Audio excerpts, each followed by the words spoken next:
works.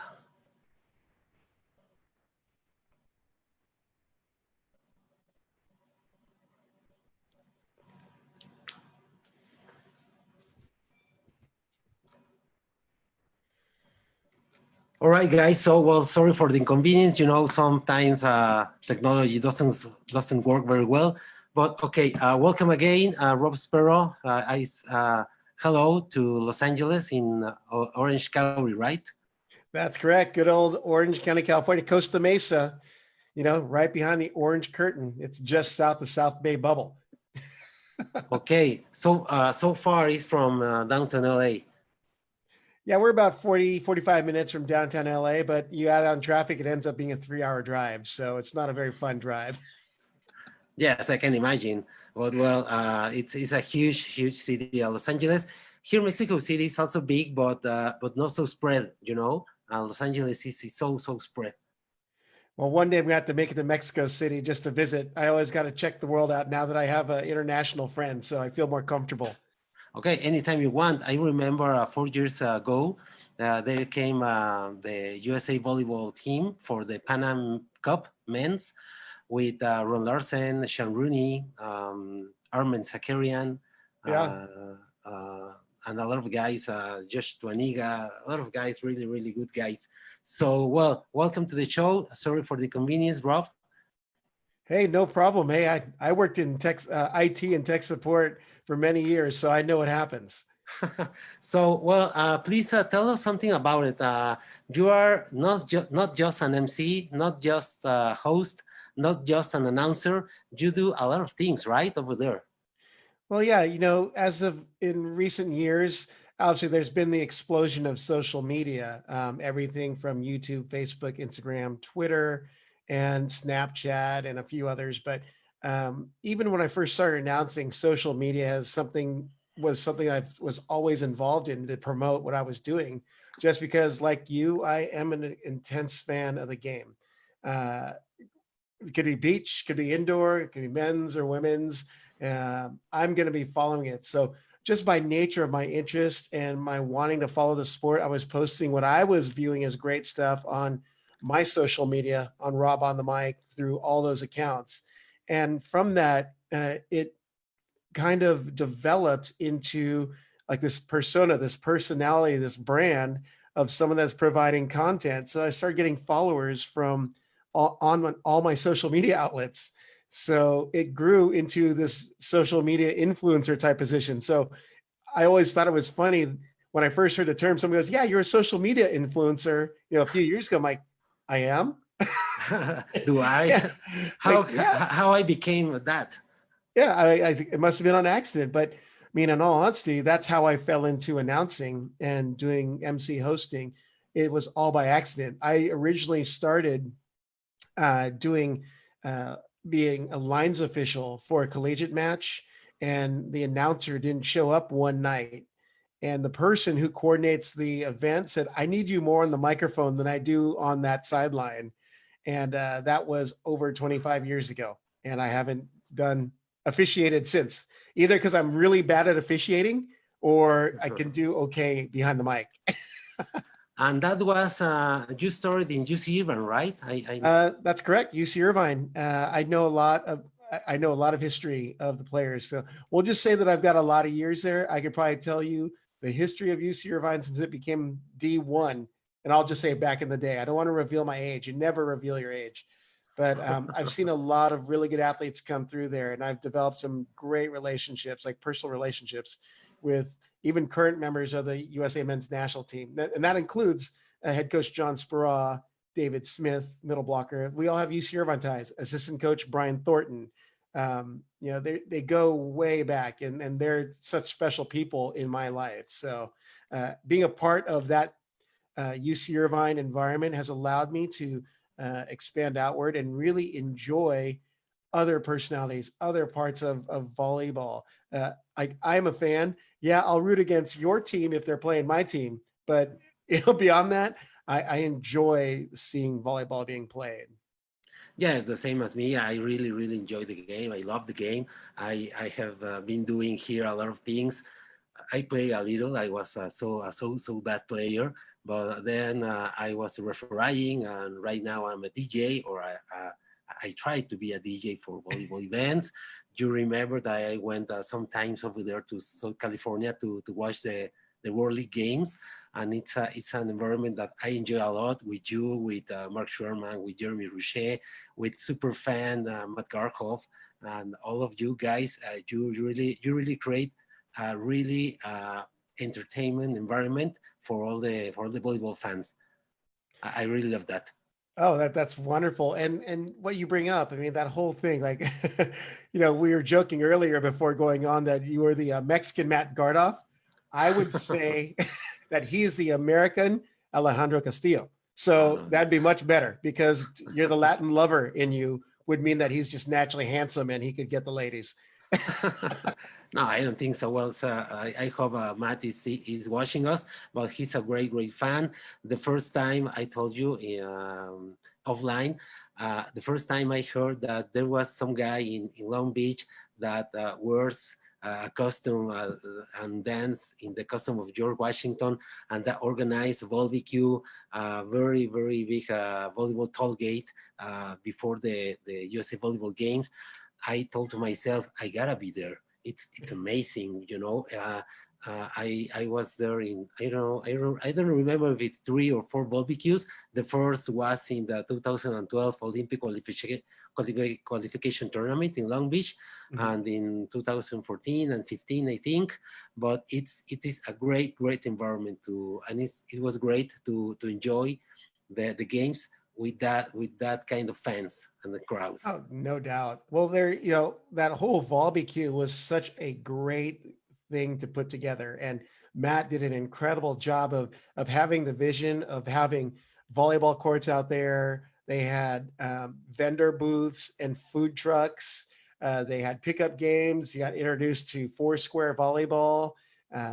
Just a great vibe out there. Costume contest to see who could dress the most patriotic and just have a great time. Meet a parade marshal, usually be a former Olympian and who would basically bless the gathering and say, okay, let's go in and root for the USA. And it was such a great vibe, like to get you all ramped up to go in and watch USA play Russia or any USA match in a VNL or actually World League and then VNL back in the day. Yes, of course, it's a thing I really enjoy a lot. And well, I met you over there. I met Matt, Jeremy, and I think the job you do is great because it's not only announcing, it's not only saying the name of the players, is to create an environment, a kind of relationship between the players and with the crowd. I don't know it's amazing. But let's back to your beginnings in UC Irvine. You started over there, and I think with just volleyball, then another sports. How was that transition to another sports?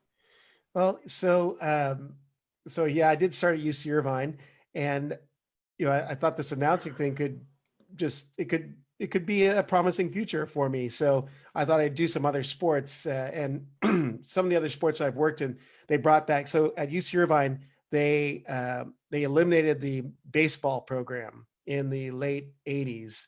They brought it back in 2000. So I started working baseball, men's, women's soccer, and then eventually basketball on the men's side.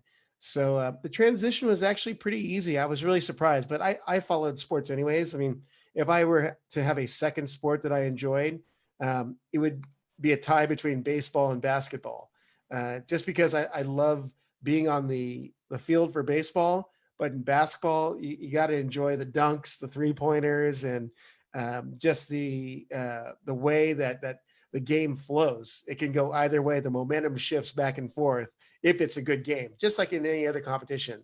So the transition was really easy. And usually I'd be hired primarily to increase or create an environment there that made it entertaining for anyone that was there.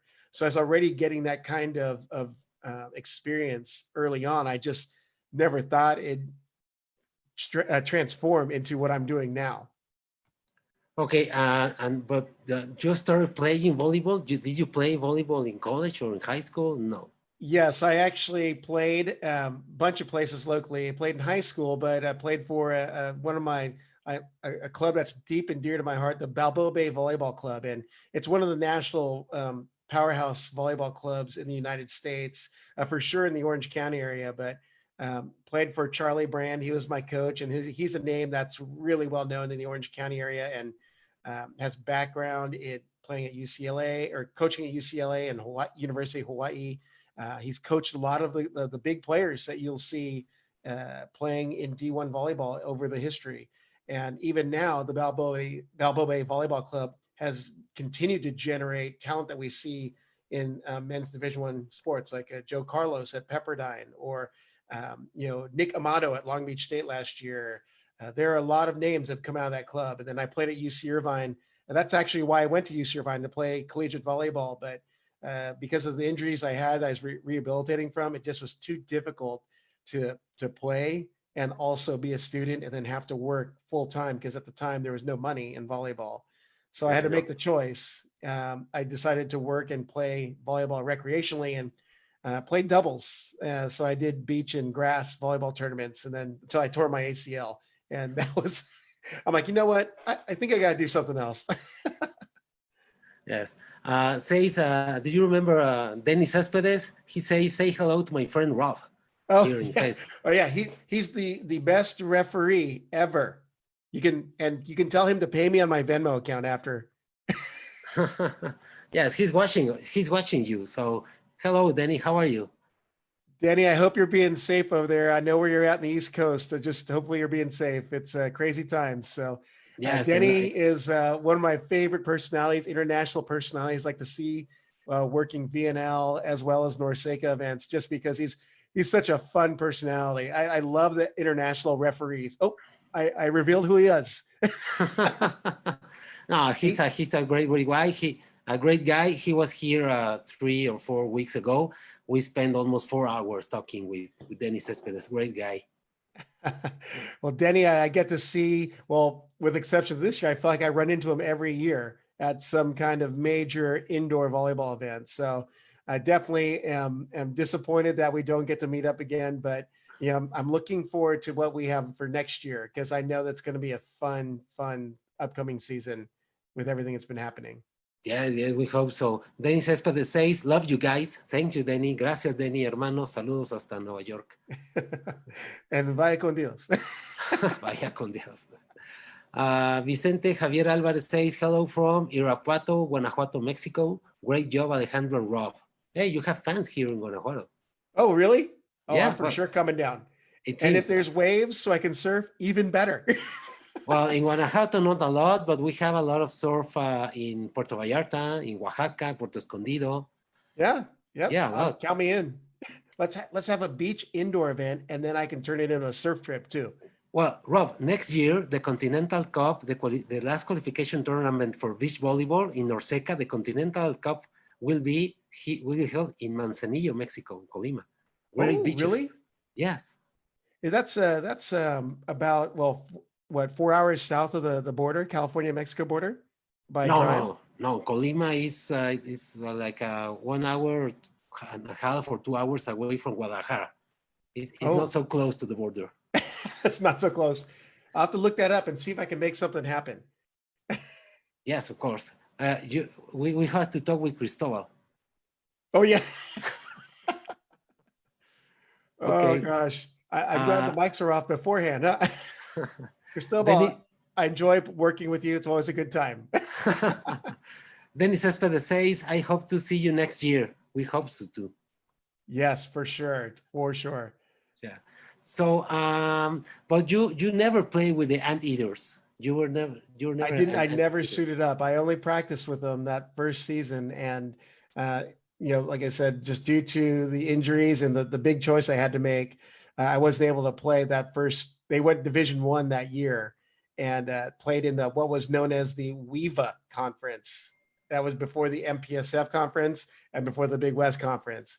All so right. I have a lot of history. I know a lot of people from back in those days. So, but I also had really close friends because I played club volleyball who were playing at all these Division I programs. So I was seeing on these other teams. So it just was a good fit. I was able to work with so many different athletes, coaches, and teams just because of my connections to all of these athletes in the area. Okay, that's great, great. And well, I know that you also love to surf, right? It's a parallel life. Yeah, it's like whenever I work beach events, if you check my car, there's always a board in my car just in case I can sneak in the ocean before I actually go on the microphone. Okay, that's great. And what do you enjoy most, volleyball or surf when you play volleyball? Oh gosh, that's a toss up. I mean, it just depends on the day. If the weather's perfect, the courts are nice, and the sand isn't too hot, I can like volleyball, no problem. But if the waves are good, the water's warm, I can like surfing. So it's definitely a toss up. I mean, honestly, I feel like they go hand in hand because the reason why I started playing volleyball was because, hey, I'm taking a break from surfing. What do we do? Oh, let's play volleyball on the beach. And that's how my love for the game grew, was being able to play in between surfing sessions. Okay, and recently, I don't know, 1 or 2 years ago, I saw you went to Costa Rica to surf, right? You love Costa Rica. Costa Rica, Nicaragua. I love all of Central America. I'd love to do a tour of the Central American coastline and surf. And um, from meeting all the international people from volleyball and through FIVB travels and USA Volleyball travels, um, I've got this travel bug. I love meeting people of other cultures and other countries.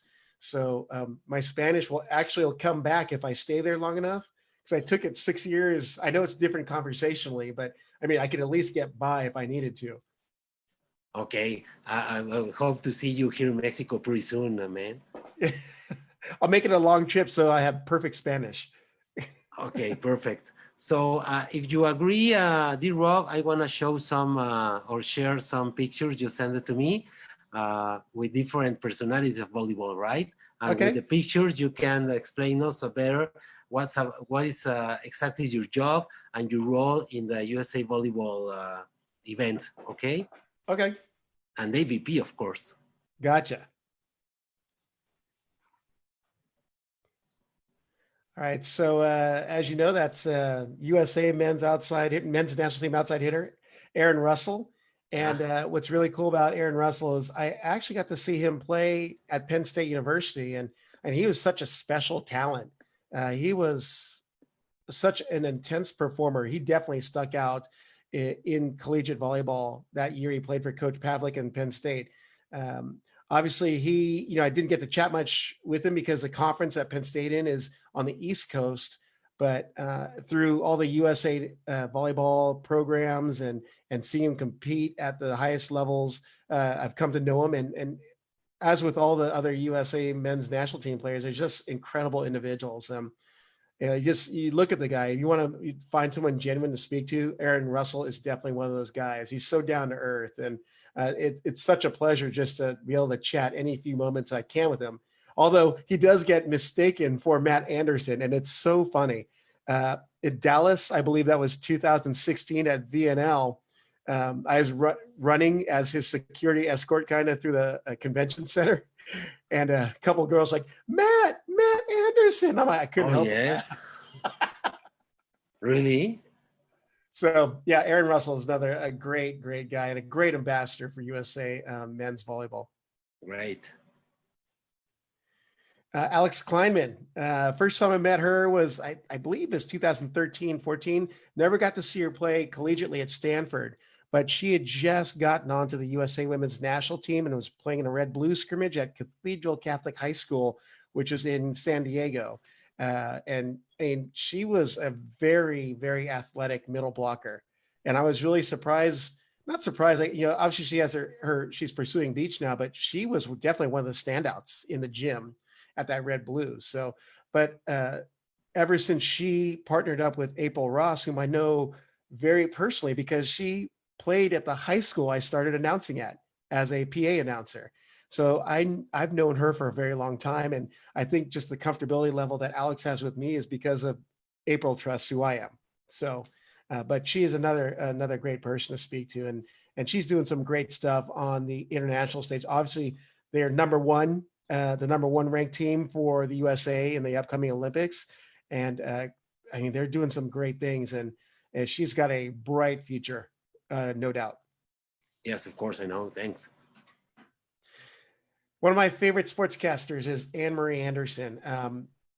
She was a former volleyballer herself, but the way that she presents the game is just it's so spot on, and the way she delivers her whatever she's saying is so in a great cadence from an announcer, but it's actually done with knowledge, and that's one of the things that I try to build myself upon. So I look at what other people are doing, like Anne Marie, even like Kevin Barnett, Paul Sunderland.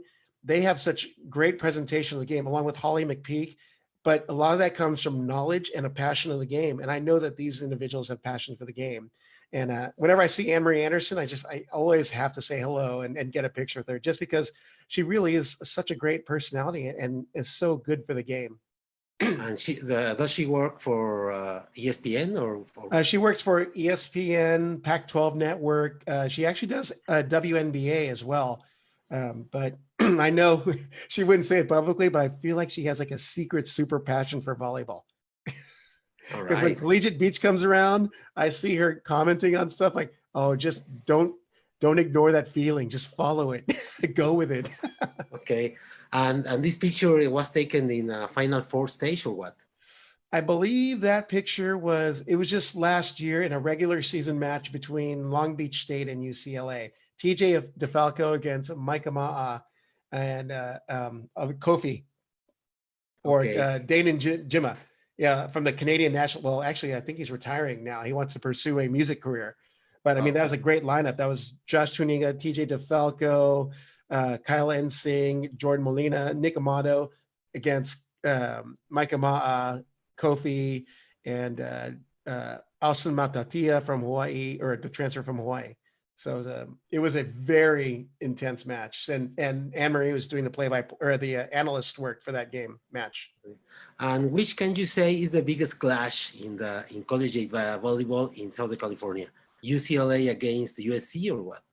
Today or Not in the today. past? Today. Well, today in Southern California, not in collegiate volleyball. Well, can you tell us both? Okay, so definitely always USC, UCLA. They just don't like each other when it comes to playing sports against each other. And I'm sure there's other reasons, but it's such a marquee matchup. It's even if one team could be 0 and like 22 on the season, it's not a guaranteed win because of the history and the reputation of the programs. It's always a dogfight, and it's so fun to watch. So definitely USC, UCLA.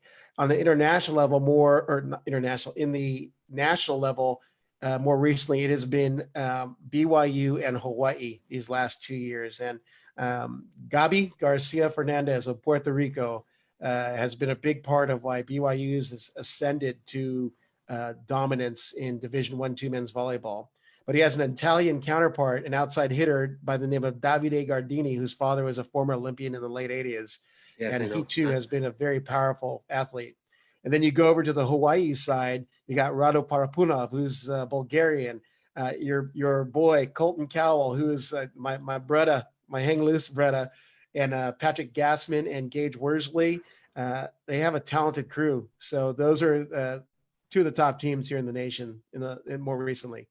Yes, I met last year both Colton Cowell and the other guy, the setter.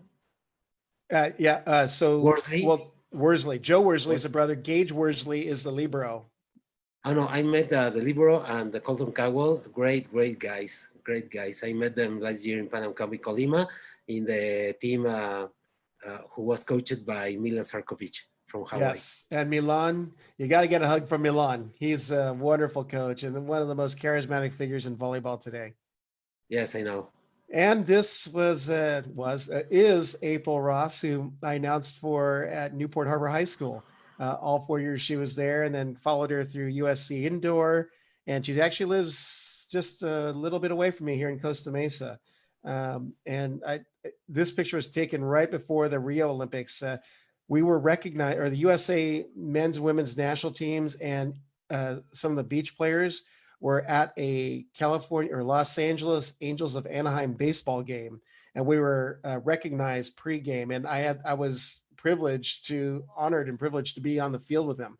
So I was like, wow, okay, for sure. I'll definitely go down there. So I definitely got the shot with April. Had to do it just because of, I mean, I obviously love April, and she's a wonderful personality in the game and a stud. Yeah, she uploaded a video last week that got viral. With FIVB posted, I think yesterday. Uh, Yeah. She used April. a cornhole board as her prop to help do her drilling or her training, which is, I'm going to drop a name here. Carson Clark, who is a UC Irvine 4-time All-American, actually built that for her to train. So Clark family, remember, I just dropped your name. Carson Clark, a great guy. He came twice here to Mexico for Pan Am Cup. Yep. Yeah. Yeah, great guy. Yeah, great guy, Carson Clark. You have Barbara here. I met her at I guess that was 2017 Huntington Beach Open, which ended up being a 4-star FIVB event. So it was my first actual interaction with international beach volleyball players, and seeing the level of play on an international level was amazing. It made me just desire more. I mean, not that the American players aren't good, but you want to see what Americans are going up against, and seeing all the Brazilians come in, some of the Swiss, some Australians and Canadians, and they were so excited to be in Huntington Beach for this. And shout out to Donald, son of the AVP, for hosting that event. I mean, I love seeing our athletes go up against the world's best. It's such an entertaining thing to see because you get to see the different styles of beach volleyball being played. Yeah, for example, right now the Canadian couple, they are world champions, Melissa and Sarah. Oh, that's right. Melissa Umana Puedes was on a show recently with Bekara Palmer, who is an Australian national team member who's doing her own podcast. But I didn't even recognize Melissa because her hair was down and she had glasses on. I'm like, who's Bekara talking to? But seeing the athletes in their non-competition gear is some of the funny. I'm like, that's you? Yes, I saw that the podcast too. Now this here is Emily Day and Betsy Flint. This is at the P1440 Las Vegas 4-star in December of 2018. It was the first international event that I actually MC hosted for the FIVB. They did really well. This was actually, I believe this was in the Saturday's competition, which meant they're in the top 16 at that point. But I've always enjoyed watching Betsy and Emily play.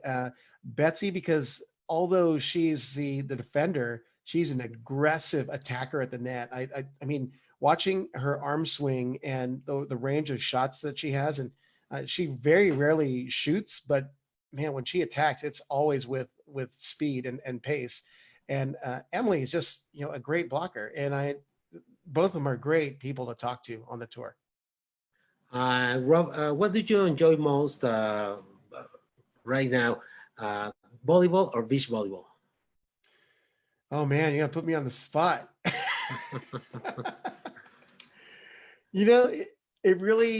It's hard for me to pick between the both of them. If you were to ask me this question about 6 months ago or last year, I would have said, oh, I'm all about indoor men's particularly. But my passion is to grow the entire sport of volleyball, be it beach or indoor, or men's or women's. I'm not as in tune with indoor collegiate women's, but it's just because it's so hard to. There's so many teams. I mean, it's so there's so much coverage. So I like to try and promote, men's collegiate indoor because it's not covered as much. USA men's indoor. They're just not getting as much press and media as women's. And beach, the athletes, I feel like they're such great personalities and such great ambassadors of the game that they're definitely the people that the media should be focusing on, and they're not for whatever reason. So I always try my best to promote what they're doing. And definitely Betsy and Emily are two of the athletes that I enjoy following. Great. Yep. My favorite Canadian. Well, no, there's actually a few of them. Brandy Wilkerson is, if so they say Carrie Walsh and Sarah Hughes are 6 feet or 5'10" of sunshine. If there is Canadian sunshine, it would be Brandy Wilkerson. And even Heather, her Bansley, her partner, met them all at P1440 Las Vegas in 2018, and then established some interviews with them with Volleyball Mag, and just enjoy. They're such pleasant people to be around. I recommend if you have a chance to just stop and chat with them, just say hi and say, hey, love the way you play. And they are so appreciative of the fans just coming up and chatting with them, because Brandy, I got to see Brandy twice this last summer, because I guess she may have dual citizenship or has a visa and is able to play in AVPs. She played with Kelly Clays in one and then Sarah Hughes in the other. And it just seems like any team that she played on, not that Kelly and Sarah aren't that good of volleyball players, but they just were excellent teams to watch. Great. Can you explain us more about the P1440 project? It's an initiative of Kerry Walsh, right? Yeah, Carrie Walsh Jennings and her husband Casey. It's a digital platform to grow the sport of beach volleyball was the initial vision. I know that they may have been mistaken as being a league or basically like another AVP, but it's just a platform to put content out on. Yes, they were streaming some matches, but they've moved away from the big events and are streaming just matches, and providing trainings, health and wellness, and just building the presence of volleyball. Okay, great. And then actually that was Brandy Wilkerson and Heather Bansley, same event. I'm looking at the sand. I'm going to say that was more recently. November of 2019, they had a FIVB Pro Challenge before everyone's going to Chetumal, I believe it was, in Mexico. Yes. So they were all training, and Carrie Walsh Jennings said, well, we've got all these pros in the area. Let's have an exhibition just before they went down. And so I got to live stream one of the courts, and one of the courts was with Brandy and Heather of Canada. Right here, VNL, this was probably 2 years ago. I think that is at, I've got not the main University of Nebraska Stadium. There's another one, but Carly Lloyd and Kelsey Robinson. Obviously, Kelsey Robinson of the USA national team. Also, Carly was the fan favorite because we were in our hometown, or her alma mater of Lincoln, Nebraska. And Carly Lloyd, the setter, which ironically, I'm having on my podcast this week to talk about one of her projects. She's from the San Diego area, and just through mutual friends, I got to know her. She's knows the TJ DeFalco family really well, and I got to know her through the DeFalco family. And did you go to every USA Volleyball event indoor? I can say every one since 2008 I've been to, if it's been in the United States. Yeah, in US soil. Oh, that's great. How many matches did you watch? Oh gosh, I probably should tabulate that, but that's a hard count, because when VNL, when it was World League, they had 3 different competition weekends, and then they went to the one weekend with 3 different teams there. So I had to calculate, and the women's changed formats. They didn't even have a VNL or a World League for the women. Then they all piled them in, and they had VNL for the women. So I'll have to calculate that. That's a good project for me. Right. This one of my most favorite Brazilians is Carol Salgado. She stands about 5'10", but man, she plays like she is 6'1", 6'2", because she's so quick on the jump and she has such an aggressive swing. But I mean, she's just something about Brazilian players. They have an extra charismatic character to them. They're very enthusiastic and emotional and passionate. And I watched her play at the FIVB 4-star in Huntington Beach that was put on by the AVP. I was like, I got to meet her, because I was doing interviews for Volleyball Magazine at the time. So I'm like, you know what? I like you. And even better, she surfs. So, I've seen her social posts. I'm like, hey, Carol, next time you're in California, we have definitely got to surf together. Oh, Casey Patterson. Casey Patterson, after that was Hermosa Beach Open. Uh, After I think it was a semis match, but he has been one of the most I don't know, most incredible people to follow on the tour just because he's got so many years behind him, but he's such a wonderful personality. He's obviously a family man with I believe it's 3 children, but the way that he draws attention to the game just by his style of play and his enthusiasm and his energy is for lack of a better term, it's infectious. I love watching him play. He's very emphatic, and I enjoy the energy he brings on the court. Yes, and he's quite a character, right? Oh yeah, the Suave Hawk is definitely is great, but I mean, I just see the way that he engages the fans, and you can just tell in certain people that they enjoy playing for the crowd. Casey's definitely one of them. And now Dane Blanton, the coach of USC, Olympian, you know, he and I go way back, and he didn't even know it. When I started playing volleyball, he was a little eighth grader, and I was playing down on the beach in Laguna Beach. He was just crushing me and my partner and me and my friends on the main court. And I would have never thought, here he is now, this incredible commentator, Olympian, medalist, and now the head coach of the storied USC beach program. So, and talk about just incredible people. Dane Blanton is another one of those personalities that just is another person who's really good for the game. He has such a great knowledge, great experience. He's able to get his athletes or people he's speaking to on board with him. They'll dial into his program, they'll dial into his system, and they love playing with him. I haven't met a person that has anything negative to say about him. And I just need to say that this picture was taken. He was inducted into the AVP first Wall of Champions, which is kind of like a Wall of Fame for the AVP.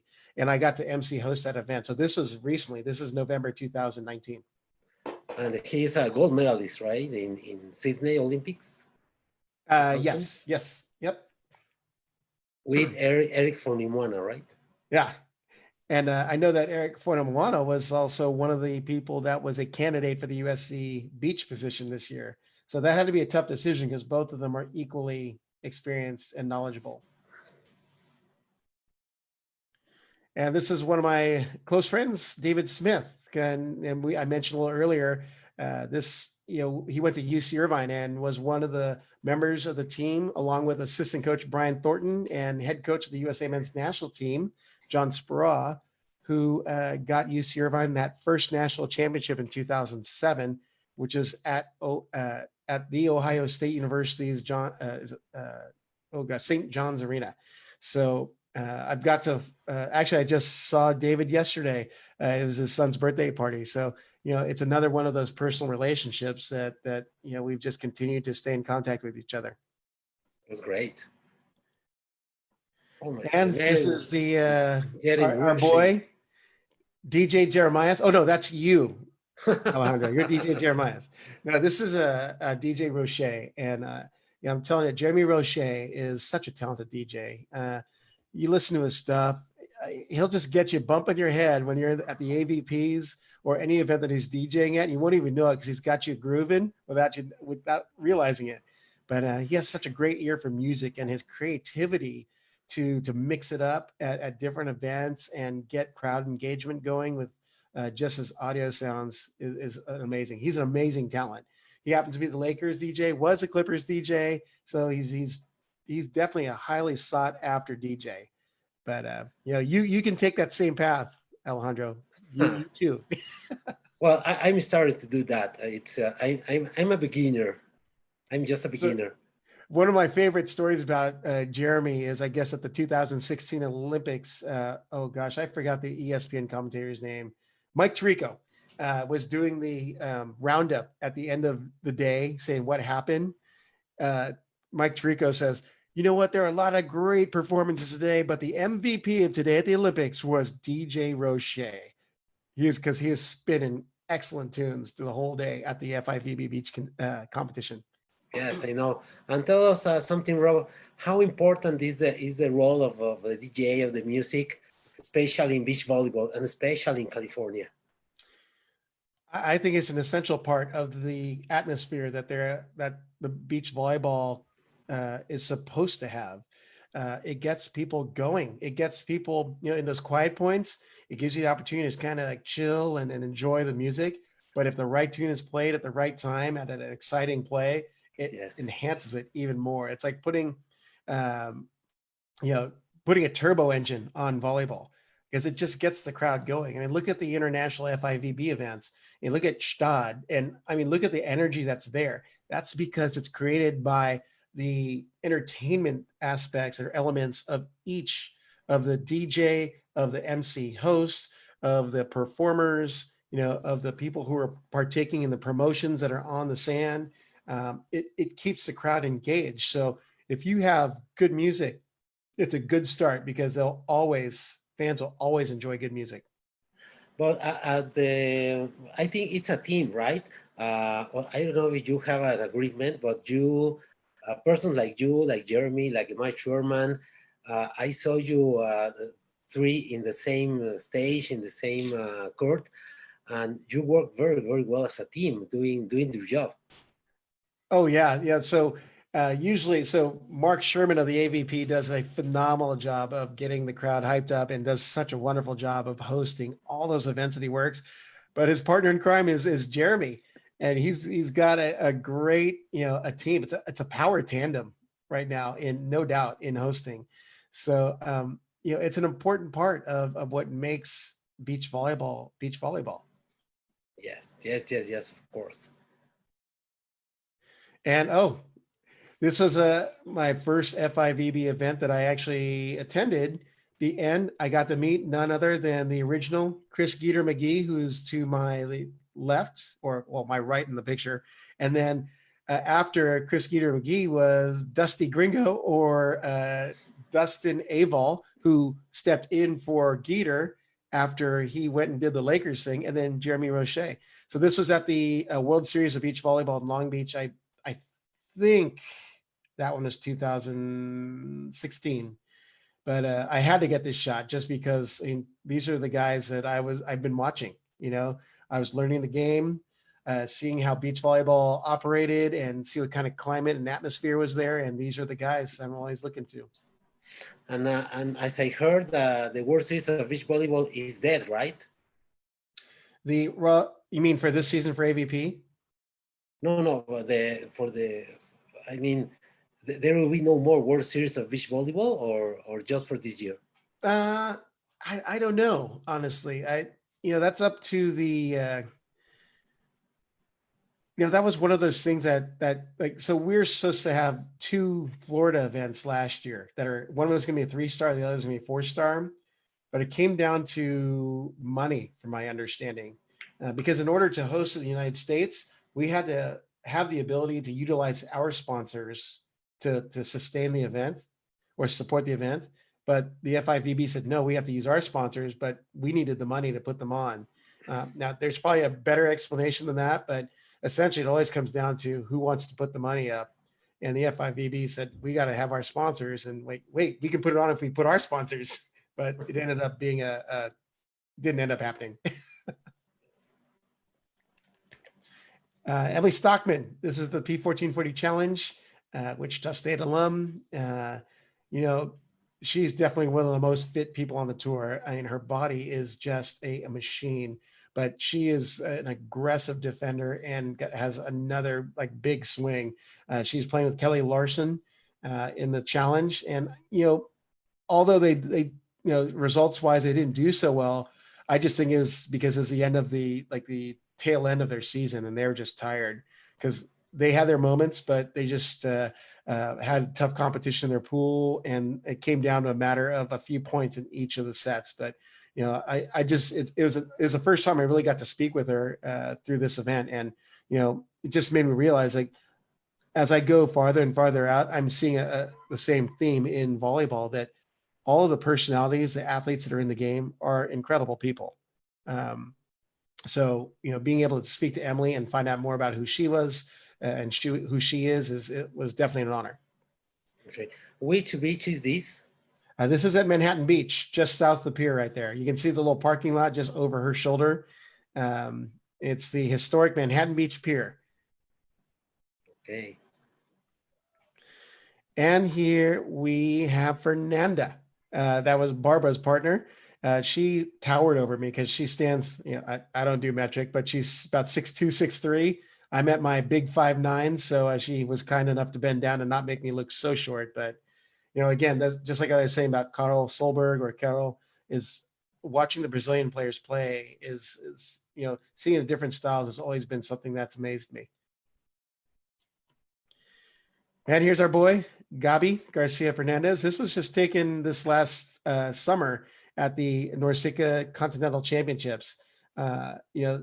Seeing him play from when he first was a freshman at Cal Baptist University, because that's where he originally signed at, and he transferred to BYU last year because they terminated the program at Cal Baptist, which is not happy about, because that's near here also, but that's another topic of discussion. But seeing the level of development that Gabi had, he's easily becoming one of the world's top players, and he's one player to watch. Puerto Rico is going to be so strong because they've got such a bed of talent in playing in Division I and II men's volleyball.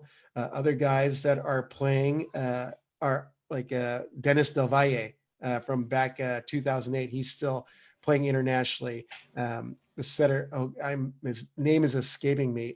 Pele Vargas, the outside hitter for Puerto Rico, who is at Fort Wayne. And there's so many others playing at other D1 universities. So Puerto Rico, underneath coach and former BYU alum, Ozzy Antonetti, another great guy. Gabi Guimarães, Brazil, outside hitter. This was definitely VNL. I just can't remember which year, maybe last year.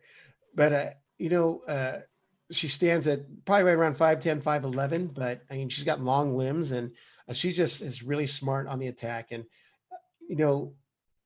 there's that I was saying earlier, I really enjoy meeting international personalities, and just seeing having the ability to just interact with them is such an honor, because I know that like volleyball is seen differently in the United States versus in other countries.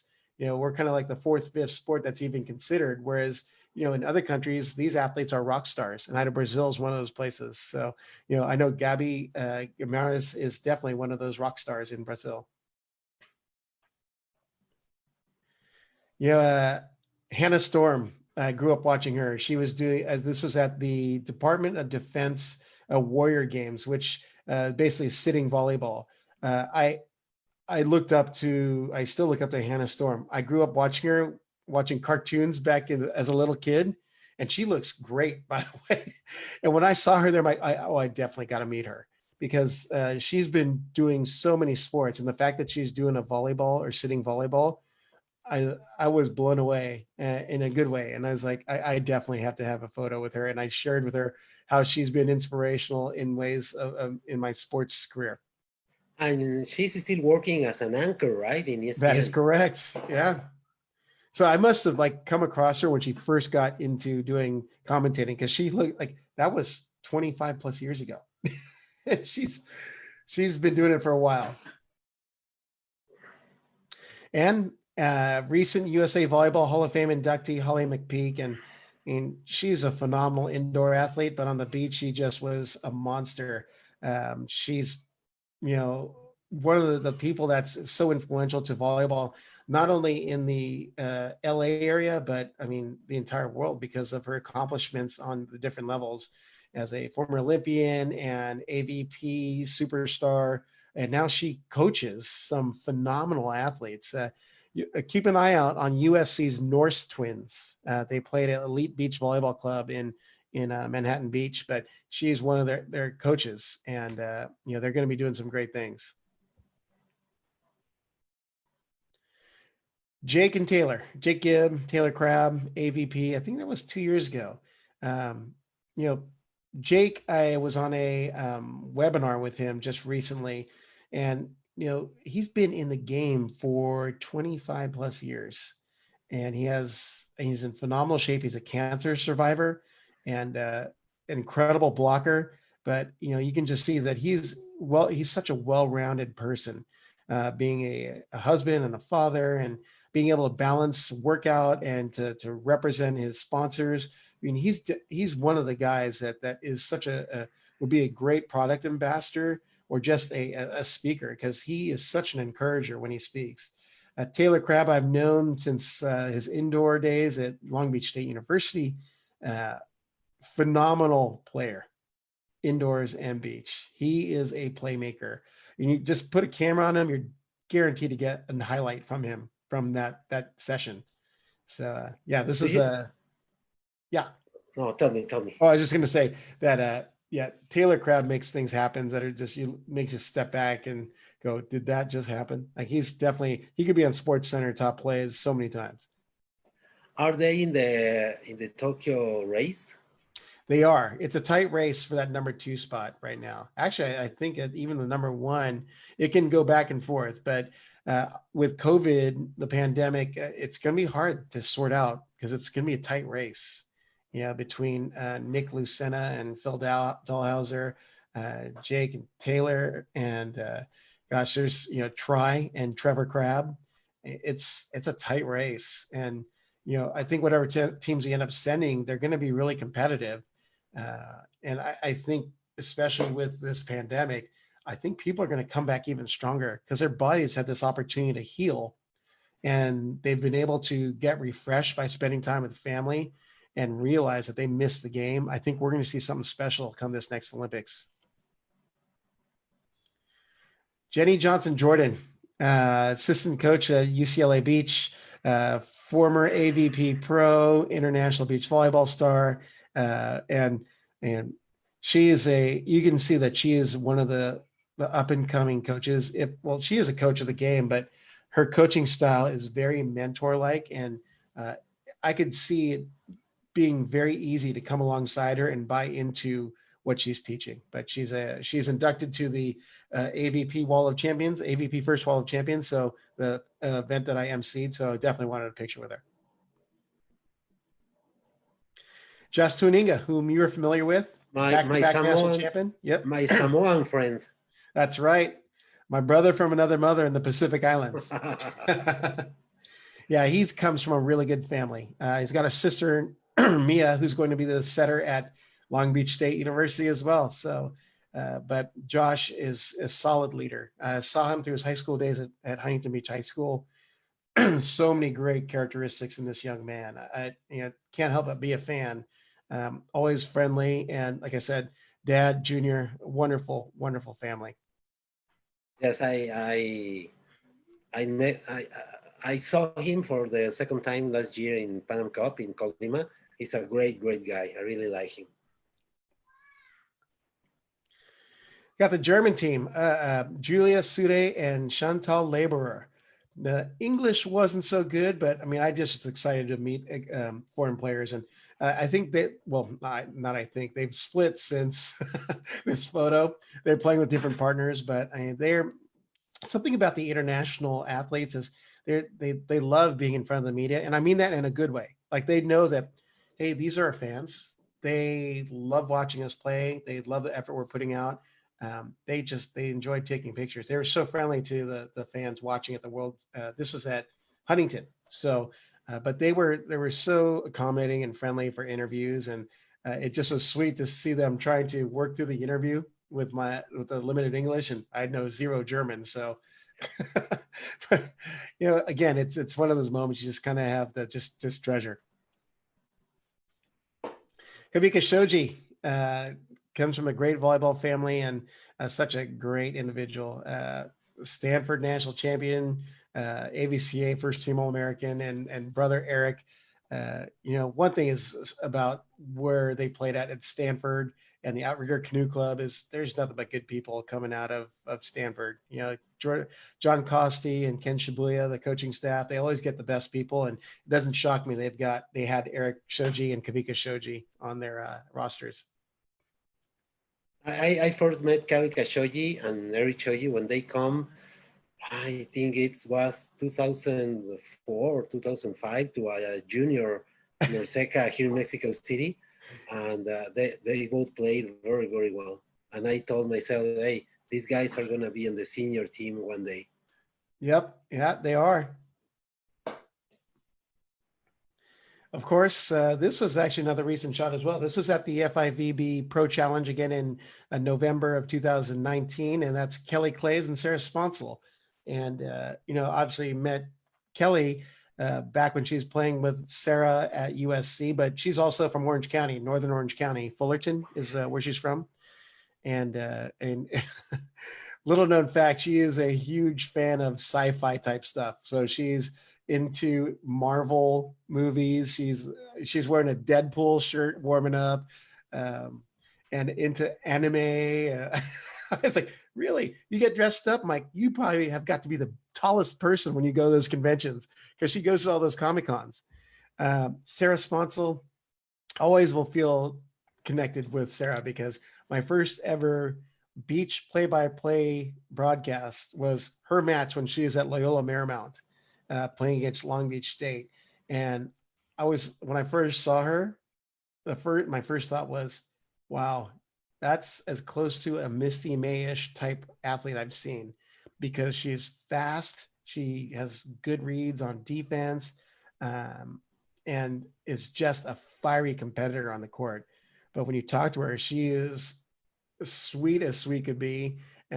She's doing some good stuff on her social media. If you I definitely encourage you following her on her website. She's putting up training videos, but she's also putting up her spoofs or her outtakes. So it's really entertaining to watch. And she's been really messing with her parents on them because she's been having them do the drills and filming them. But definitely check out Sarah's website at sarahsponsel.com and her social media because she's doing a really good job of posting and keeping people engaged. Great. The GOAT, greatest The of one all and time. only. The one and only.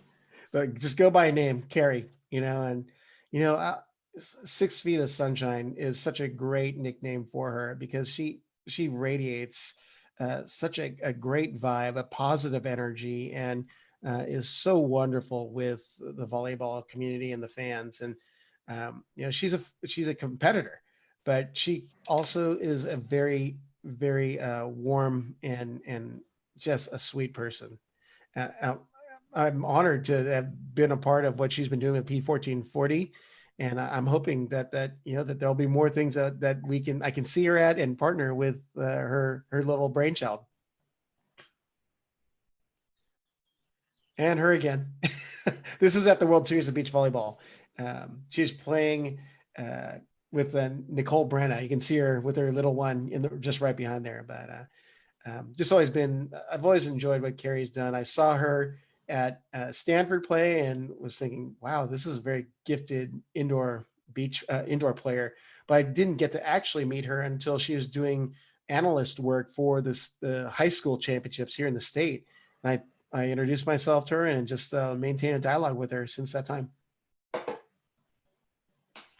Kim Hill, one of my favorite outside hitters on USA women's national team. I love her story because when Coach Karai took the reins of the USA women's national team, he basically held the first tryout. Before, it used to be the coach finding the athletes through high performance or seeing them excel at the collegiate level. Kim Hill worked her way through the first ever tryout and got the attention of head coach Coach Karai. And I love the fact that she was a little known name and she ended up making the national team. So, and she's a Pepperdine Wave, and that's a little farther away from me, but it's still, I love the fact that she comes from a smaller school and was able to make the national team. And she now is a star in Italy. Oh yeah, that's right. Yeah. It's hard to follow the international play. It's an effort. I try my best, but I mean, USA has close to 400 athletes there, and I got to pick and choose my poison. Oh, the Olympic champion. Great. Miss Laura Ludwig. This is World Series Beach Volleyball. No, actually, this is Huntington Beach, the FIVB. AVP or FIVB 4-star presented by the AVP. Such a great star. She'd be the German version of Carrie Walsh, I think. She just emanates such a great vibe, great charisma about her, and she's a baller. Yes, I know. And she's playing right now with a different partner, right? Not Kara Valkenhorst. Correct. What Oh gosh. I just was looking at it too because I wanted to see how she's doing because she had a baby, and I mean she got back in playing shape really fast. And I'd seen her play. I don't think she got some top 10 finishes yet, but I mean this is only months out from her having her baby in training. So uh, I I I don't I expect to see her at the top again in Germany because I spoke to the other German team and they said, yeah, it'll probably be her. They're still trying to vie for that second spot for qualification. Wow. Lauren Carlini, another one of my favorite setters in the USA national team. That she has got, you know, I I'd be curious to spend time outside the gym and just have a chat with her because she is so entertaining. She's got such a great personality and just loves to have fun. And seeing her play, she's definitely physical, great skill set, and obviously just fun to be with. And she's playing too also in Italy, right? As I I believe know. so. Yes. Yep. And then again, so I had this is VNL. Oh no, this was a Tokyo Olympic qualification in Shreveport, Bossier City, just in August of last year. So they had me doing the interviews for the FIVB on the world stream. So I just made sure I got pictures of people got to interview, just because I mean it's a great event, and you're seeing the best in the world compete for Olympic qualification. And the fact that I was able to be the one to interview was like, I want to remember this moment, so I wanted to grab a pic with her. And how was that tournament? I mean, playing in Louisiana, a place that USA Volleyball doesn't play so often. How was the environment in Louisiana? There definitely was a element of it that you could tell that they were first time volleyball fans. Like they were kind of hesitant to get into it. But once I was able to like get the host thing going, like, all right, we do this monster block, super spike. I mean, they got into it. Um, they because the area had been ravaged by Hurricane Katrina, and they're still in a sense still recovering as far as a community, but they really appreciated having a athletic event of this level in that area, and you could just tell that the people really appreciate it being there. Right. So it was a great vibe. I mean, it was a big stadium or a big arena, and for the most part, it was 3/4 full. And we just you could see on the TV shots, at least the obviously real volleyball players, they sit on the end lines for the best view, but everyone was like crowded towards the center, and I'm like, no, the best views are on the end lines.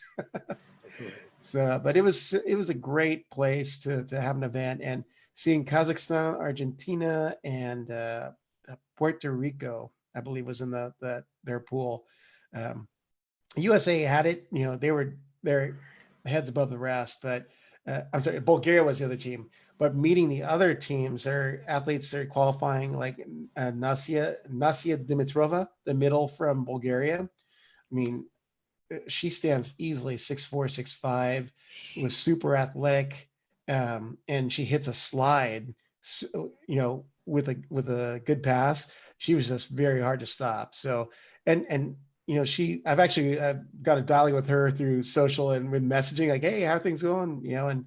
And she's she's playing professionally and doing well. So these international events, I get to interact with the athletes.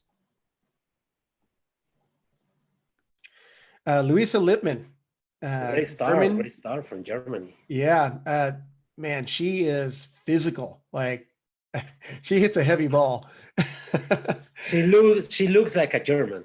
Yeah, yeah. But yeah, she, because I was doing the interviews for the FIVB after the post match. She was so friendly. I really enjoyed talking to her because she was just happy to be competing. And I love when I see people who love and have a great passion for the game. And she's Louisa Lippmann of Germany is one of them.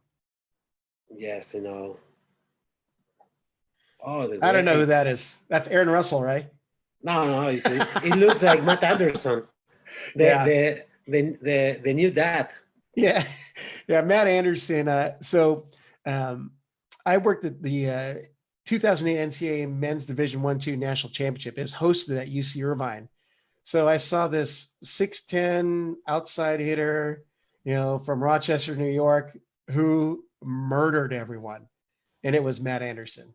He got Player of the Year. He won Most Outstanding Player of that tournament. And then, and I know Coach Pavlik personally, so as I asked him about the guy, about Matt, and he's like, "Yeah, he's a great player. I don't know if I'm going to have him back next year." And sure enough, he went and played professionally for the Korean Air Jumbos in Korea.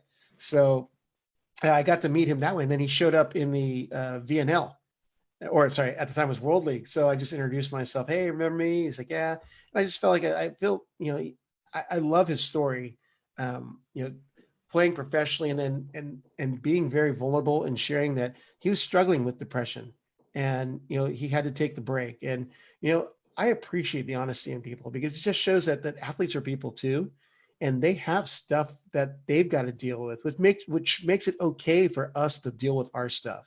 I mean, especially given the times that we're dealing with, man, there's gonna be depression, there's gonna be sadness, there's gonna be loss and grieving. It's okay to have those feelings, and when I see people modeling that, it's good for all of us to see. And Matt going through his season was wonderful, and he came back stronger, and he's still he's quiet on the quiet side, but he's a very warm person. Yes. I met him in Anaheim, and well, the things you are saying is true. I mean, it was, I think, 5 or 6 years ago. He was playing in Zenit Kazan, best club in the world, and he said, "Hey, I gotta stop. Very sorry. Gotta refuel batteries." Yeah. And he returned very strong, I think. Well, he's a first-time father just recently, so definitely congratulations to him and Jackie. It's sweet seeing the smile that he has in becoming a first-time father. So, congratulations to the Anderson family. Yeah. I just threw this shot in there because it's Matt and my boy DMC. That's Dan McDonald back there from UC Irvine. I think I just want to do another UC Irvine insertion right there. But that's Micah Christensen, and in the back there, TJ DeFalco wearing number 8. So I've come to know his family pretty well. I was sitting courtside at a preseason tournament at Long Beach State. Yeah, I met Dan McDonald 7 years ago when they came for Pan Am Cup. I was the translator and for the team. Great guy. And he gave me his jacket. Really? Very nice. Yeah. Very nice. DMC guy. is a good guy. I love DMC. Wow. Yep. She definitely made me look short on this one. So Sarah Pavin and Melissa Humano Paredes. Again, just, Team Canada, that is definitely one federation to watch, because they're doing some great things. They've got so much good talent on beach and indoor. So obviously on the beach side, they've got Sarah and Melissa here, but you've got Heather and Brandy, or Heather Bansley and Brandy Wilkerson. You have the McNamara twins coming up, and you have a few other athletes that are coming up to the P1440 development who are Canadians. Alex Paletto, Megan Nash, all these names are coming up. Keep an eye on those Canadians. They're going to be strong. You have Schechter and Pedlow on the men's side. You got Tyler Sander, the setter for Canadian national team. Sharon Evans. Sharon Vernon Evans. Yeah, right.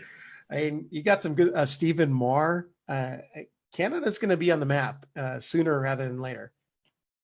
I don't know. Remember me, but in Rio they got, I don't know if 4th or 5th. I think they got 5th. Oh, did they? I'm pretty sure. Yeah, I was a homer for USA, so I ignored anything outside of USA. Sorry, I love my Canadian neighbors, but I'm a USA homer when come Olympic time. Yes, I know. Micah Ma'a, one of the athletes who, for some reason, Sports Center Top 10 just loves him. He is another one of those playmakers that is at the right place at the right time and makes it happen in fantastic and phenomenal fashion. He's he's so talented. I don't even know what else to say, because he does some things. He's very, very similar to Taylor Crabb. If Taylor Crabb were a setter, he'd be Micah Ma'a, I think. Another GOAT, Misty May. This was at the 2017 AVP First Wall of Champions induction ceremony, or 2018. And actually, she went to Newport Harbor High School, and I announced for her back in the day. And then I followed her because she went to Long Beach State, which happens to be an opponent of UC Irvine in the women's side. So I got to see her crush me lots of times. And then I follow her through her Olympic career. I mean, wonderful person. And just seeing her development from club, high school to collegiate to pro and to now coach and now retired coach, now just focusing on her kids, which is a awesome, career for her. She just loves being a parent. You can see it. So she stepped away from Long Beach City College as a director of volleyball, basically coach of beach and indoor. So, this new season of life is a new season where she can't really depend on a clipboard now. And that's Nasia Dimitrova from Bulgaria. Again, she's a huge middle blocker, super quick, super tall, and lightning quick arm swing, and super friendly. Definitely follow her on social if you want to see some play, the Bulgarian style play. Right. Oh, Natalia. Natalia Pereira, or actually, you've got to say it in Portuguese, Pereira. I had the opportunity to interview her at VNL, and funny story is, so there was some kind of technical difficulty, and DJ Ray was busting out some good tunes. So her and I were dancing in front of the backdrop of the VNL thing. I was kind of hoping someone got it, but man, you can tell she's a fun one. But even on top of that, she is a phenomenal athlete to watch. She is, I think she is a little on the injured side, but she did play a little bit at that VNL, but still she was definitely a powerful player to watch. And she played with Carly Lloyd this last year at Eksaksibazi in Turkey. And that roster is loaded with talent. Is it Kim Jong? I always say her name wrong. From Korea was on that team. They also had Sonia Newcomb, also of USA.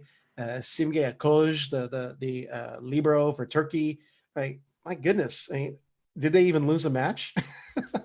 Oh, so yesterday I host the assistant coach for Vakif Bank. And the Turkey League is between Vakif Bank, Eksaksibasi, and Fenerbahce. And for example, this guy in Vakif Bank, they have Maya, the Serbian. Mm-hmm. They have Michelle Barsh-Hackley. A great team. Yeah. Well, so Natalia, though, is I love following what she's doing on social, just keeping up on what's happening in the world with all the international players. So she's definitely one to follow. She's definitely one of the fun personalities to follow. Oh, my favorite Puerto Ricans, and it's just the American connection. These are the former NCAA Division I athletes, Natalia and Stephanie Enright. Natalia Valentin. Yes, Valentin. That's I went Brazilian on. Oh, she's Natalia now. Yeah, so I met them, 2012, and just maintain a conversation with them through checking in on how things are going in the Puerto Rican League and where they're playing. And I love the fact that they played in those in Florida for their undergraduate and did well. And you see these players have been trained in the USA. They're now on these national teams. So I really enjoy following the Puerto Rican players just because there's a connection to the USA there.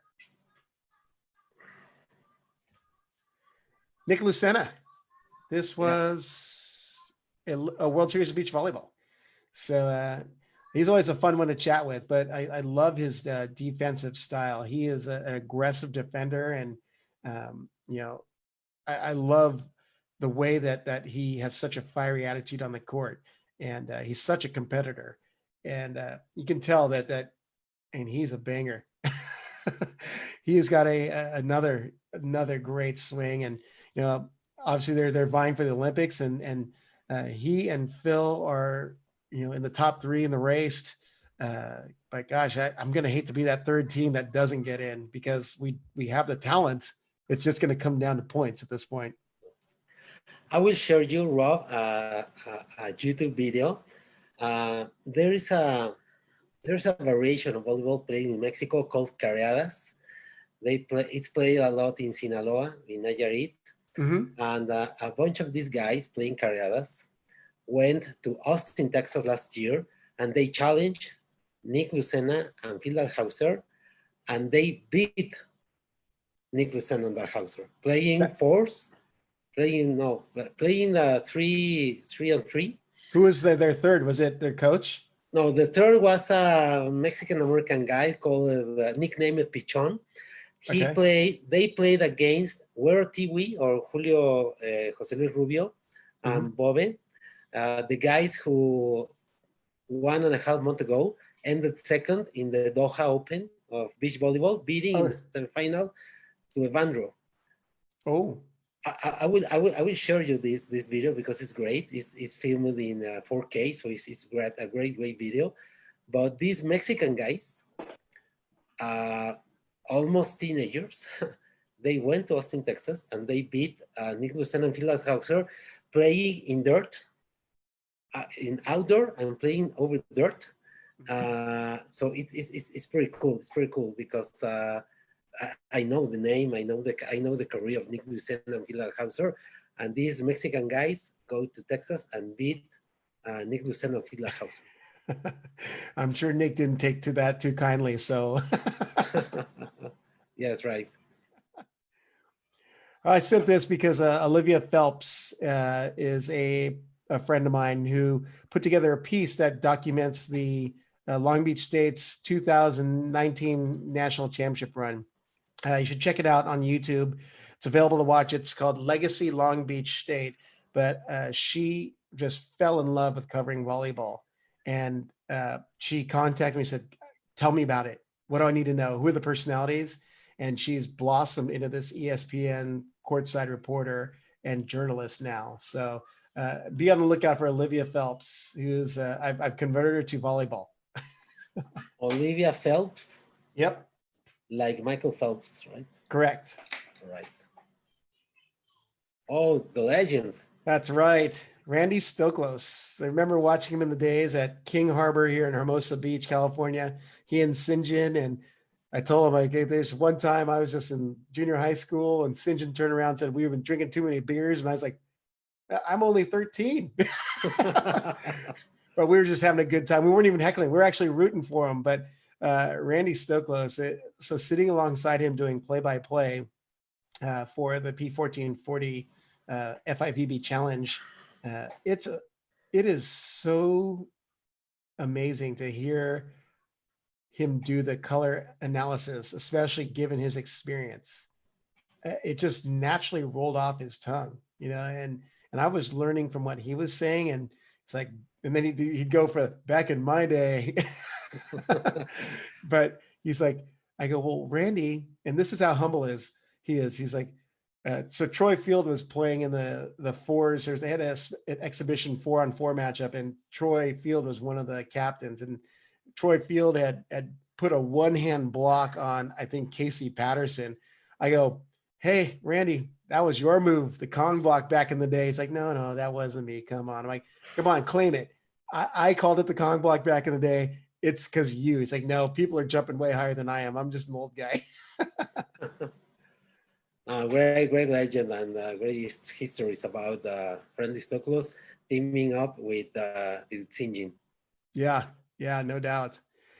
And here's that event I saw. I saw Brandy Wilkerson twice this last summer. This one was obviously with Sarah Hughes. And since we already talked about Brandy, I've known Sarah Hughes for a long time because her brother Connor played indoor at UC Irvine and was part of the team that got back-to-back national championships in 2012 and 2013, and was the most outstanding player in the 2013 NCAA championship.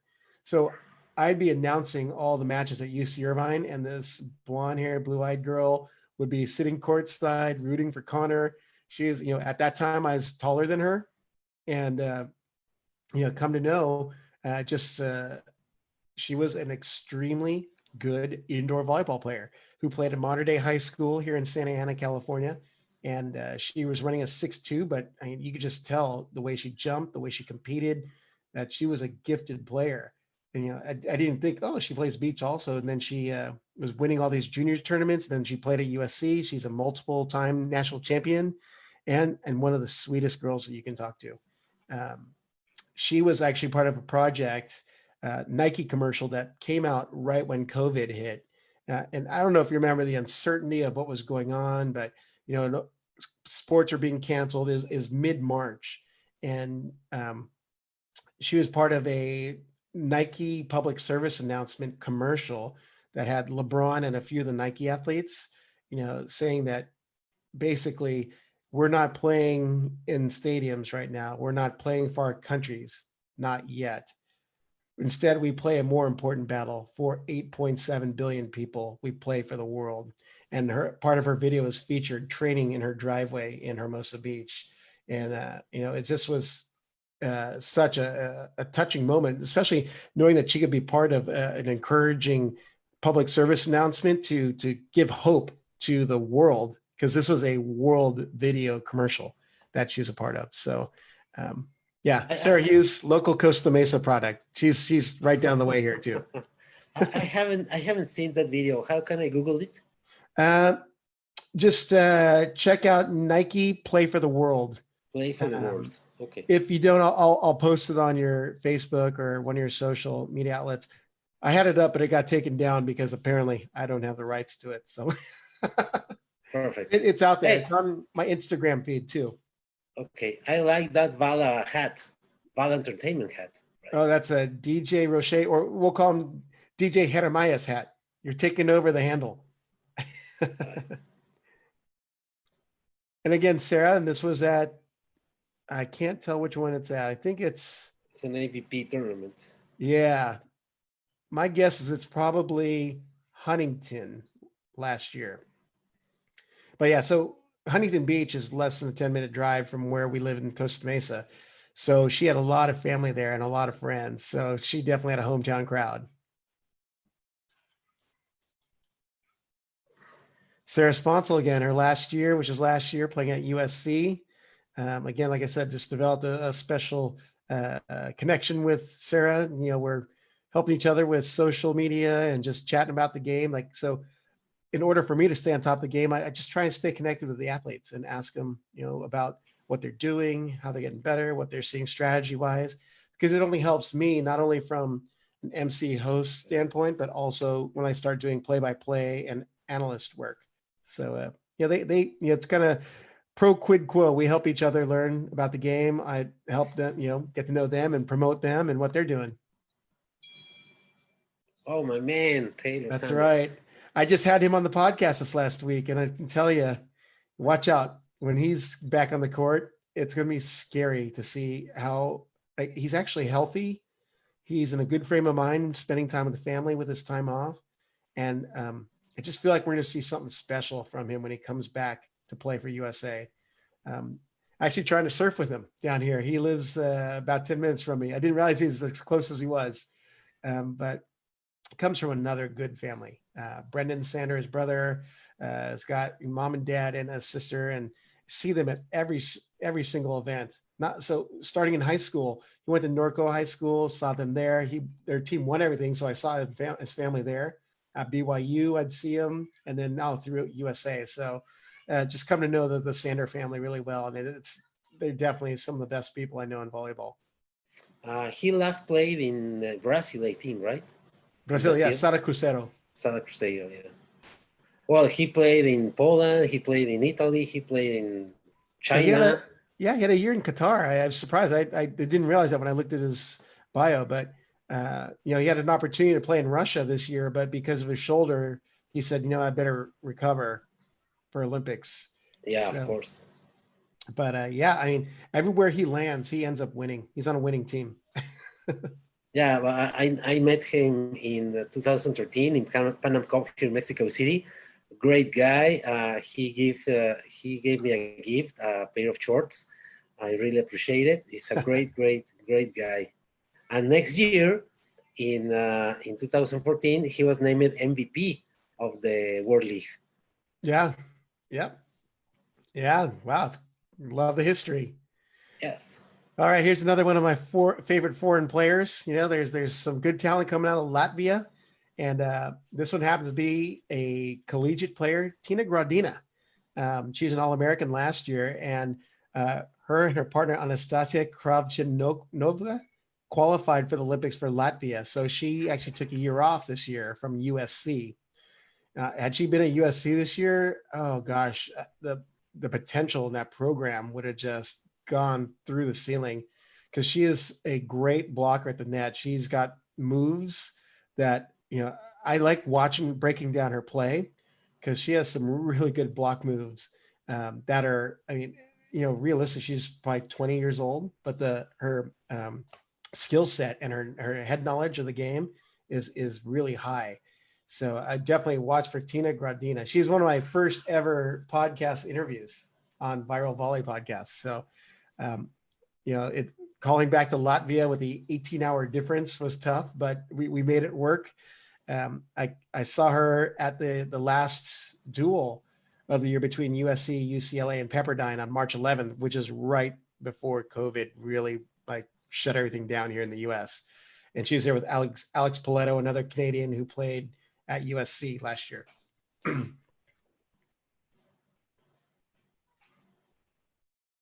Yep. TJ. And there's TJ DeFalco, two-time national champion. What's scary is he could have been a three-time national champion, because that one in Ohio State, if they weren't so young, I think it would have been a different outcome of that match. And granted, they played at Ohio State, but that team, as you know, is good. Kyle Ensing, Josh Tuniga, TJ, and at the time is Andrew Sato at Libero. And they had some really good middles. Taylor, I forgot his last name. I'm going to shoot myself for not remembering, but talented team. They were undefeated during the season, got to that match, national championship match, and just you could tell they weren't in rhythm. But it could have been the first three-peated national champion in NCAA history, if I remember correctly. And then post-match interview with Volleyball Mag, had to get the shot with him. He's got a sister named Tegan, plays beach volleyball at Grand Canyon and indoor as well. It's a talented volleyball family. He's got a younger brother coming up. We'll see. And the professor. Professor, right? Professor. El profesor. So he's the first pro beach volleyball player inducted into the AVP first Wall of Champions. And it was at the, Air Museum, the Lion Air Museum here in Costa Mesa. And I had the honor of emceeing it. So I had to grab the shot. It was a first time opportunity, first time I ever met him.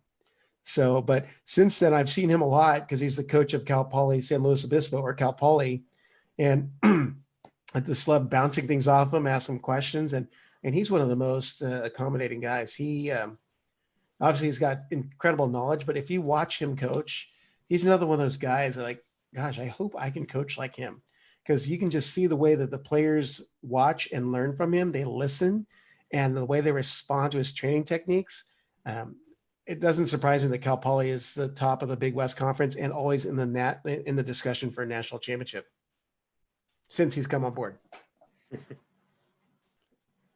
And this, I'm going to forget her name. German player. Oh, I got to look it up. Oh, I got to look it up. No problem. She's It's German? in the FIVB Pro. I interviewed her. I was like, it'll come to me later, I'm sure. But she's one that gave me the history of German qualification for the Olympics. She goes, there's like one pair, and then the second spot is another. It's a battle. So, and she's on one of the teams that's battling. Bienek is the last name. Bienek. Yeah. And this was right after Trevor Crabb won the Manhattan Beach Open this last summer. I was excited for him because, I don't know if you're familiar with the story, but there is a lot of drama between he and Reed Pretty, who is his partner at the Manhattan Beach Open. Some trash talking, but I asked Reed, like, so why did you choose Trevor to be your partner? And it's like, well, it shows me he's got a fiery, he's passionate for the game. And I've played against him. I know he's a fiery competitor. Why not play with him instead of against him? And what happens now? They're going to get their names on the Manhattan Beach Pier. So it's the biggest tradition in beach volleyball, right? In the US. They call it the Wimbledon of beach volleyball. So it is the marquee event. And gosh, it was the competition was intense through this from Championship Sunday, where they had the semifinals and the finals for the men's and the women's. It just total dogfights between all the teams. Especially with the freeze rule coming into effect, it just adds that much more drama. And hats off to Donald's son for implementing that freeze rule, because when teams come back, oh, it is just high drama, high intensity, and it's one of some of the most entertaining volleyball you'll see in a third set tiebreak. It's played in May, in April, August, usually August, mid-August. and In fact, if AVP comes back this season, I'd be willing to bet it'd be the Hermosa Beach Open, which would be late July, and Manhattan Open in mid-August. So keep an wow, eye on those. If you want to come to California and watch some good beach volleyball, target those dates. yes, for sure I will. But then if you want to come to California and Huntington Beach, you can come in early October, because I think that's what they're going to try to have the AVP Huntington. We will have right here in Mexico, I mean, October or November, 4-star in Cancun. Oh, I've got to make it down there for that. Come to Mexico, man. I want to. that tournament was intended to play in March, but COVID came, and we'll reschedule it in maybe November or October. Yeah. Well, I'll be watching the calendar dates on that one. I have a bunch of frequent flyer miles I can use. Yes, of course. And of course, it's just working one of the events, and one of the giveaways was an autographed volleyball from USA. You won that? Yes, of The one that won it? Yes, right. No way. I had no idea. Not autographed, but I have the same ball. Oh my God. Yeah, that was a raffle prize for one of the events I worked. So it has I think that's Faluca's, Akinrado's autograph that's right underneath the USA Volleyball. And if I'm right, that 21 is Kelsey Robinson. So that's on the top in the white. So yeah, but those are the giveaways. Perfect. So Rob, tell me, I don't know, what's your relationship with players is very close. How do you get that to get the confidence of the players? Well, there's a assignment that says, well, it's got to be, just from my experience of seeing a lot of them come up through club, high school, collegiate, and now the pros. But for the newer players, it doesn't work out that way. And I've really been thinking about this, because a few people have told me that. And I think it's being able to get in with them. I think it's because I really feel like that they're genuinely, I see them as people. Like, I appreciate what they do, and I let them know it. I mean, they all work hard, although even in loss, I'm like, I love the effort. I love seeing what you're doing for the game.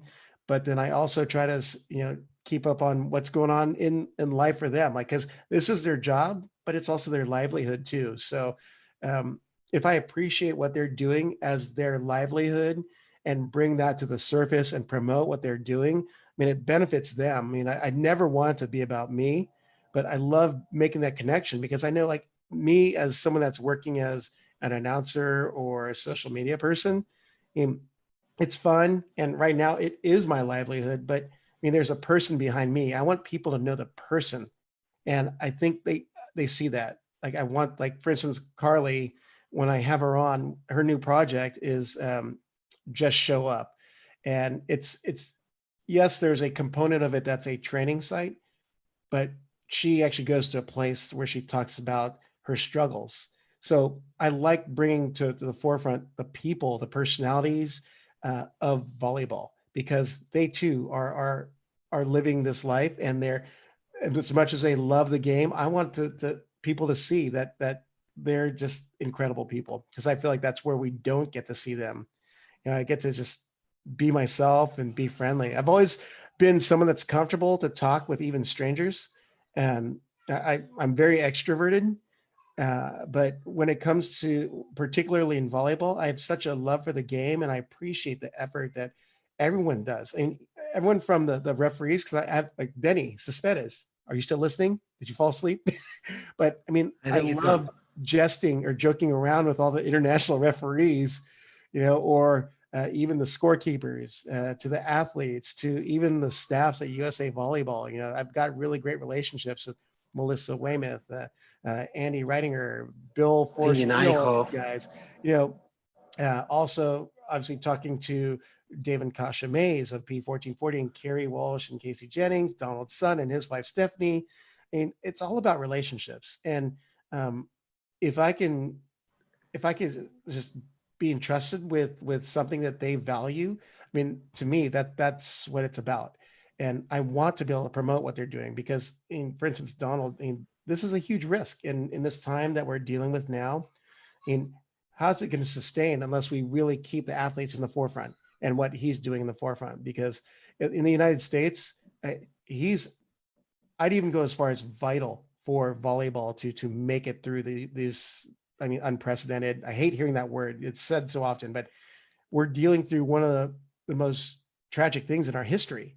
So if we want to see volleyball to continue to grow, we need to support what Donald's doing, what Kerry is doing, what Dave and Kasha May is doing, and USA Volleyball. I mean, I don't take sides. I'm so apolitical. I'm all about volleyball.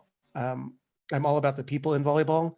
You know, you'd have to do something pretty darn bad to me to me not like you, you know.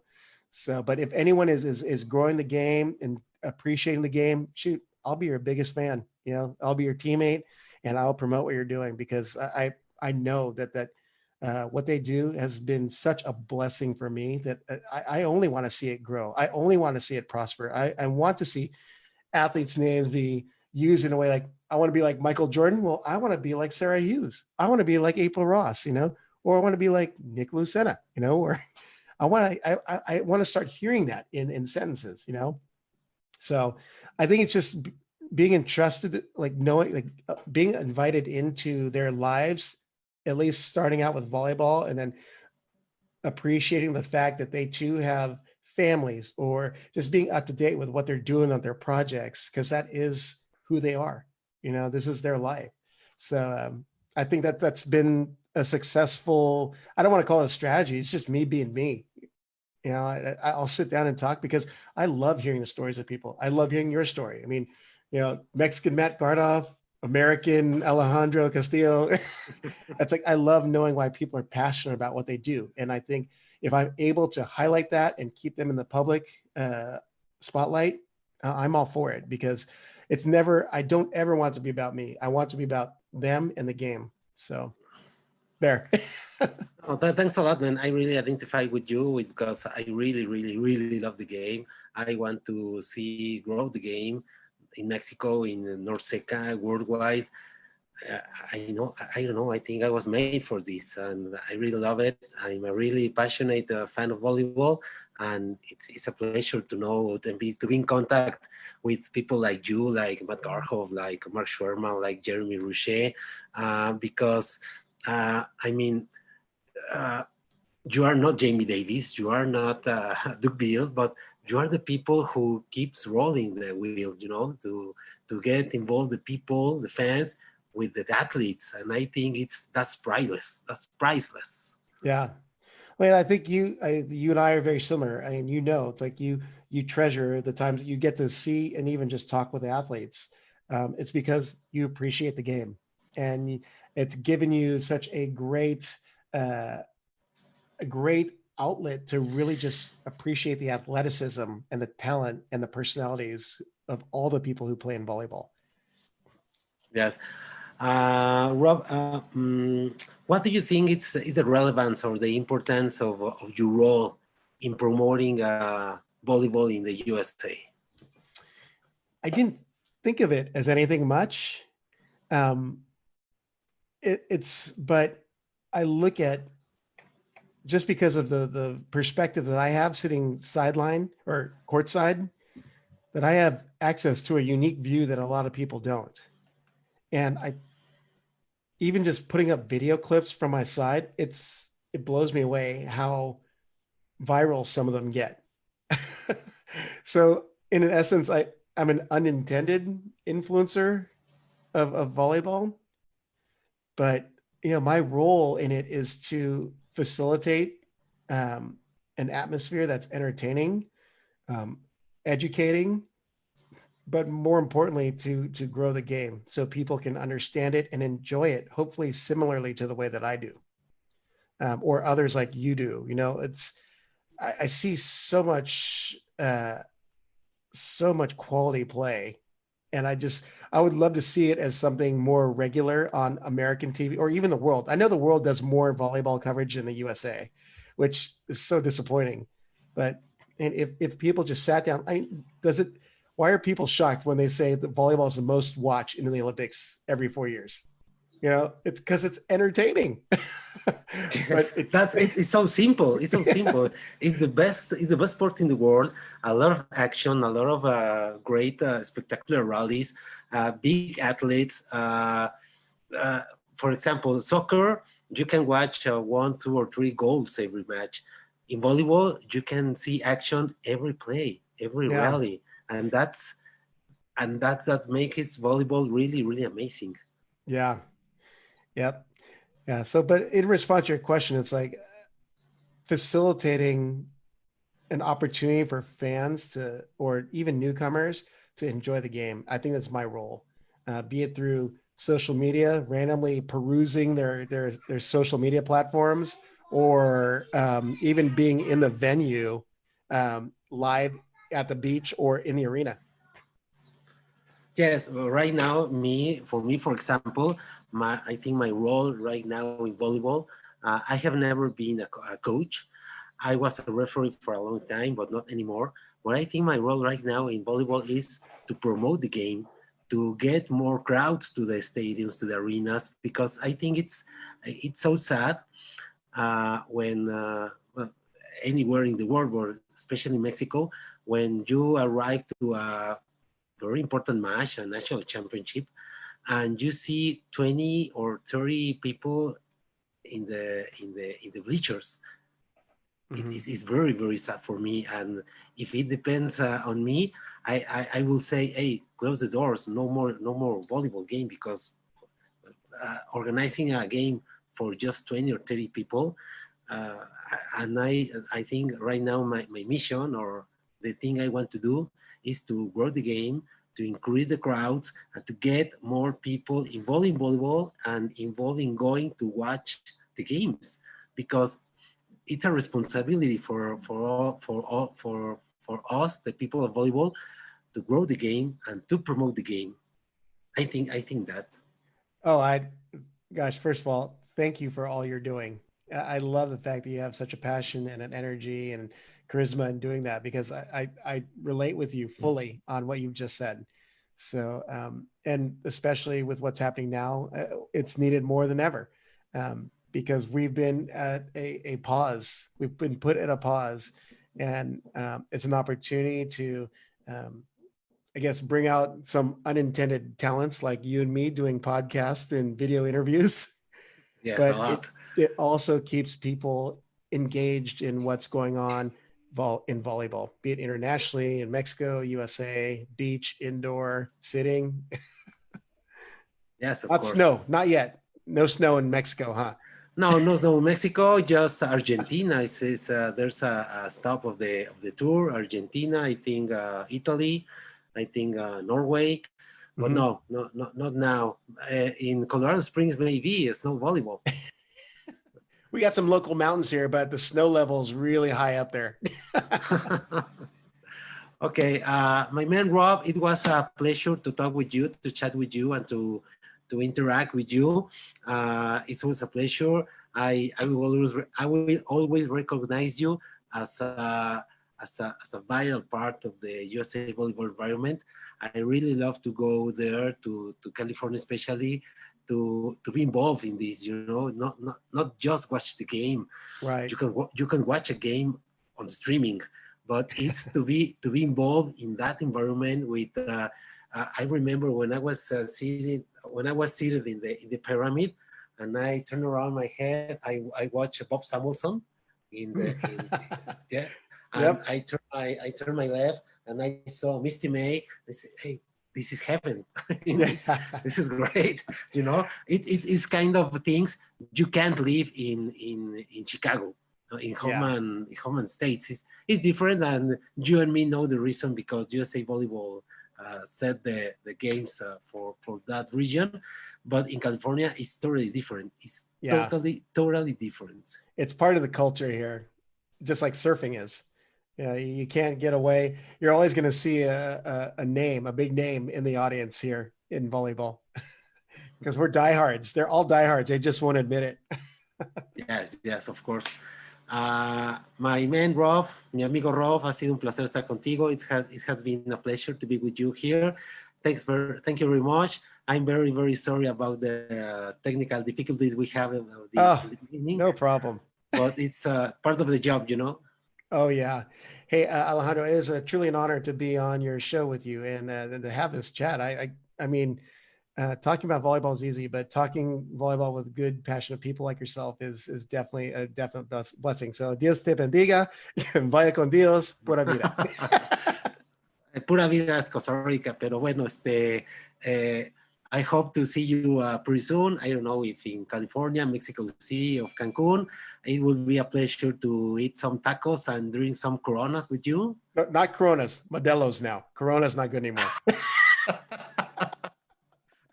Oh yeah, well, Modelos, okay. Well, I'm gonna take you up on that offer. Hopefully, if I can get to Mexico, it'll be the Cancun event. So It will be great. It will be great. I think it's pretty sure I'm gonna be there. Hope to be helping the organizing committee, but it's an event I can miss. I mean, a four star here in Mexico in Cancun is not all the days. yeah. Well, hey, again, thank you so much, and I look forward to seeing you in person sooner rather than later once we're by this COVID stuff. Okay, I hope it will be pretty soon. It not depend on of us. It depends of all of we to stay home, stay safe, etc. But okay, it was a pleasure to be in contact with you, my man Rob Espero. Espero is okay. Espero, that's perfect. Now, Rob if I wanted to Espero. be a Latin lover, it'd be Espero. Espero. Rob Espero. It's, for example, I told to Samantha Bricio a few days ago, do you remember that Joe knows them as Samantha Bricio? How do you say it correctly then? No, well, the correct is Samantha Bricio, but in the US it's called Samantha Bricio from Guadalajara, Jalisco, as the Canelo. See, no? I can do that. I can roll the tongue. I know it. Guadalajara. Yeah. Guadalajara, no, it's Guadalajara, no, Guadalajara. I hear when in boxing they announce Canelo Alvarez from Guadalajara. Guadalajara, where's there? All right, Alejandro. Part of the Take job. care, my brother. Thank you very much. See you pretty soon, Rob. All right. Bye. Bye-bye.